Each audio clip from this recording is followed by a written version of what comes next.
Hi, everybody. Appreciate you guys all joining me after lunch. I know you're digesting. It's fascinating to be in rooms like this because I feel like I'm the accidental technologist in the room. My background way back when was actually as a science fiction writer. I wanted to be a novelist growing up. And I made the best worst mistake of becoming friends with makers and hackers and engineers who promptly told me that everything I thought I knew about the future of technology was happening yesterday.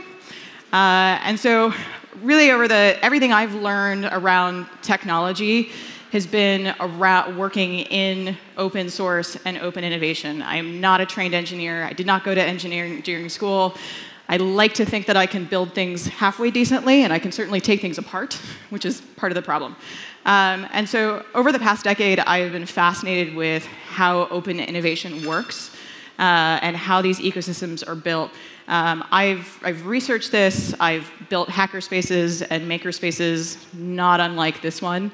And I've worked unlocking proprietary technology out of technology companies like Microsoft and Intel. And I've really worked anywhere that there's communities of diverse expertise and practitioners that are really focused on sharing knowledge, resources, and tools. And over the years, I've been more and more interested in how these principles and how these spaces are emerging in the extreme environments. And so how it's being applied in slums, in refugee camps, and in response to a variety of natural and man-made disasters. And so as people are getting more connected with technology, and people have access to phones and access to the internet, I'm a big believer that these communities are powerful mechanisms for creating meaningful change because they're fundamentally tackling hyper-local and critical problems with the least amount of resources.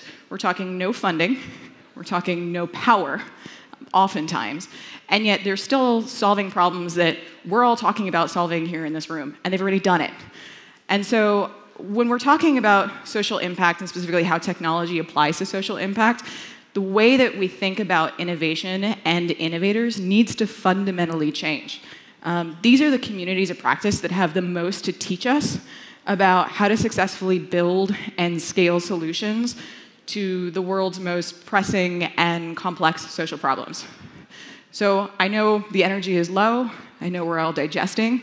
So I'm going to share 3 very crazy stories about what's already happening at a grassroots level when it comes to innovation, and some key learnings from that I think we can apply as we think about collaborating towards tackling some of these social problems. Are you guys ready? Okay. So we're going to go start a few years ago in Japan after the nuclear disaster in Fukushima.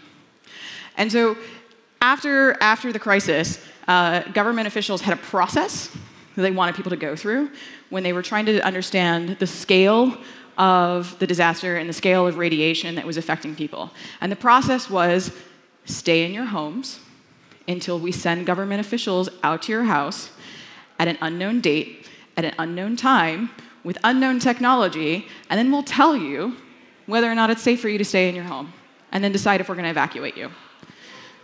There's some glaring problems with that, and people start getting panicked for obvious reasons.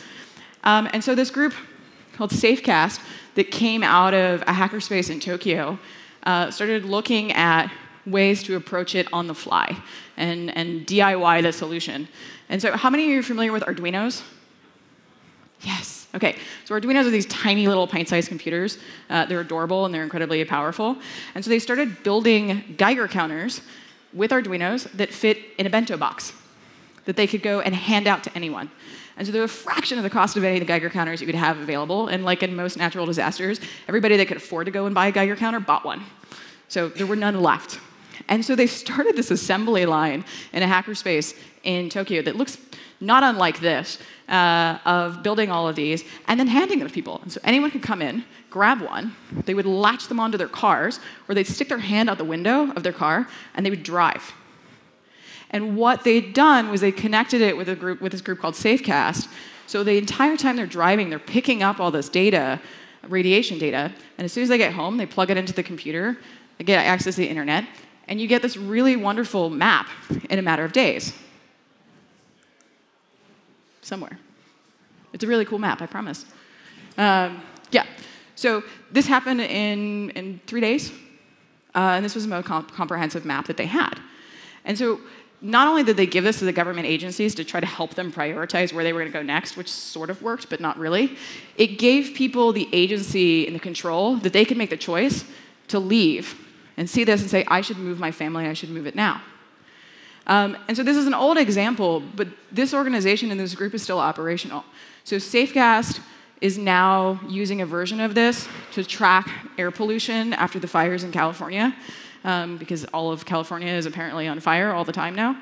And then there's a group in Baghdad that's been using this to track depleted uranium levels and started addressing that. So it's the same concept, but it's slightly varied for the context in which it's operating in. So here's another example. This is one of my favorite organizations. It's a group called Field Ready. And so Field Ready, it's a group of engineers. They're scrappy, they're fun. And the way that they work is they help prototype hardware solutions in the field. And so most of what they do is actually repairing existing equipment. So when they're building technology, they're not building some big fancy thing. They're building a screw. They're building a washer. Because a lot of the organizations bring in technology and they're like, this is going to solve all your problems. And then after a few years, a screw gets loose or a washer gets broken. And the cost to get that one tiny part is so inaccessible that it just sits there. And so they go in, and one of the important things is they only go into contexts where they're invited by the community. So they don't just show up. They have to be invited. And the only technology they bring is what they can fit in a suitcase. And so they're forced to work with people with the resources they have available. Most recently, they were invited by the White Helmets in Syria.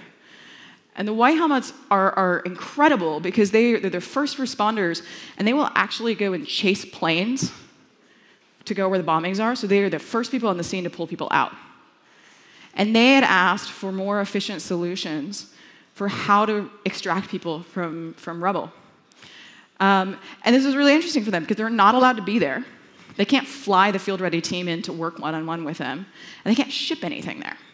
So they have to work, everything's being done on WhatsApp, and even then the communication is a little bit spotty. And so they have to be able to work with what's research on the ground. So they get very MacGyver about it, and they ask the team to go out and take photos of all the resources available. And prevailingly, this is what's available. It doesn't look like much. But actually, this is the best thing for them to use.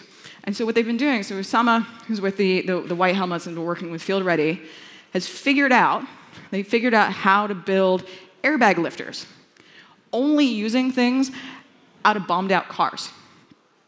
And so what they do is they take canvas from old army vehicles, and they wrap it in the rubber mats that are on the floor of your car so that it doesn't puncture with the rebar, and they connect them to O2 tanks. And that can lift several tons of rubble. It's only a few inches, but in that sort of extreme environment, a few inches is all they need. And they're a tenth of the cost of anything that's available on the market, if they could get it. And so this is more near and dear to my heart. As I mentioned, I've been working really closely with a group in Nachi Valley refugee settlement in Uganda. And Nachi Valley is fascinating because it's a settlement and it's not a camp. So when people are given refugee status in Nachi Valley, they're given building materials to be able to have their own, to build a home in that land. And it's beautiful. And they have access to water, it's really good soil. But it's been around since 1958. And Uganda, while being a very friendly place to refugees, also has a lot of issues with corruption. And so because of that, most of the organizations that would normally operate in a refugee context can't and won't. They've all left. So you have World Food Program and a couple of the UN agencies that are tracking and monitoring. But beyond that, people are largely on their own. And you have a population of, depending on who you talk to, 65,000 to 100,000 people, which the new study that's going to be coming out soon, they've just been redoing all those numbers. That also includes about 20,000 Ugandan nationals who have moved there because to them the economy is better than the slums in Kampala, in their major city. And yet, 95% of the population in Nachi Valley are underemployed or unemployed. Right? And so working with a group called Promise Hub, which is a collaboration between a Canadian company and a German nonprofit. And they had approached us because they wanted to build a makerspace, a fab lab. They wanted to build a place to bring technology and entrepreneurial resources and help with the job creation process, which is wonderful and necessary, but the way that they had wanted to go about it was, and how a lot of these are approached, is they wanted to take a shipping container, they wanted to put all the technology in the shipping container and ship it out.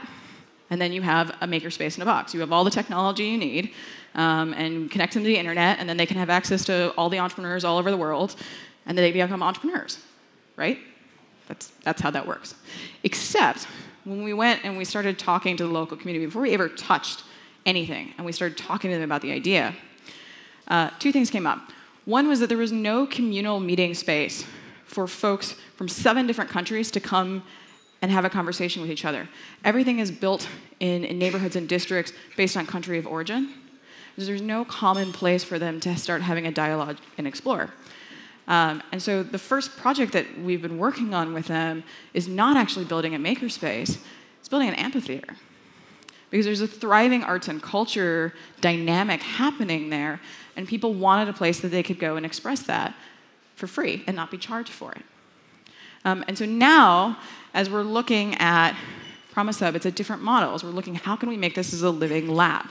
So how can we use the ideas that the entrepreneurs and the innovators already have and experiment with them and bring resources to it?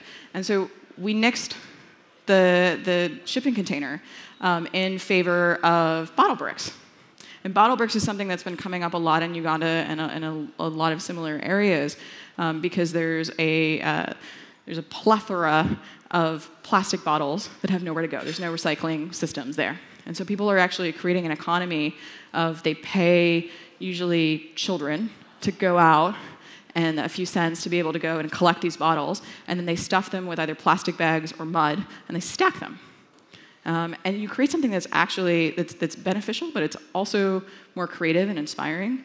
And so now the facility that we're building, and this is a sister facility to that, is entirely designed and built by locals.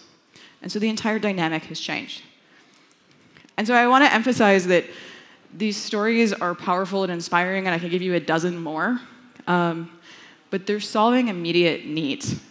They're not solving the root causes. And that's what we're here to talk about, is these root causes. And so because of that, each of these ecosystems and each of these organizations are severely limited in scope and scale of what they can accomplish. And so I live in Silicon Valley. I'm around tech all the time. I think we talk about disruption, and oftentimes I think talk about disruption for disruption's sake. And I think that comes about because as technologists, as innovators, and as human beings, we're drawn to problems that we know how to solve.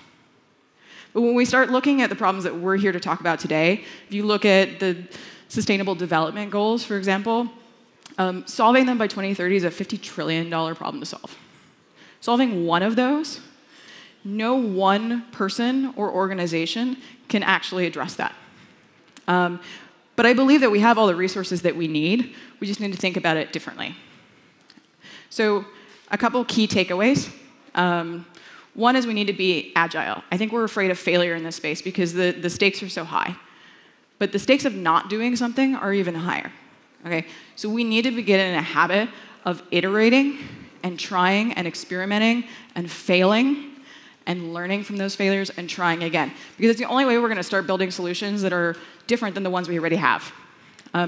We need to start building architectures of participation for people. So we have to stop thinking about building things for people and start thinking about building things with people and with the communities that we're trying to serve.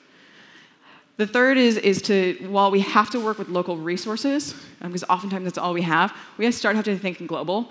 That starts thinking about scale, and that also means about measurements. And nobody wants to measure in these contexts, but we have to start thinking about how we're measuring the impact of what we're doing. Right? And the last one, which is a little contentious for this room, is that technology is not the solution. I know we're here to talk about technology, but technology is not the solution, it's a tool.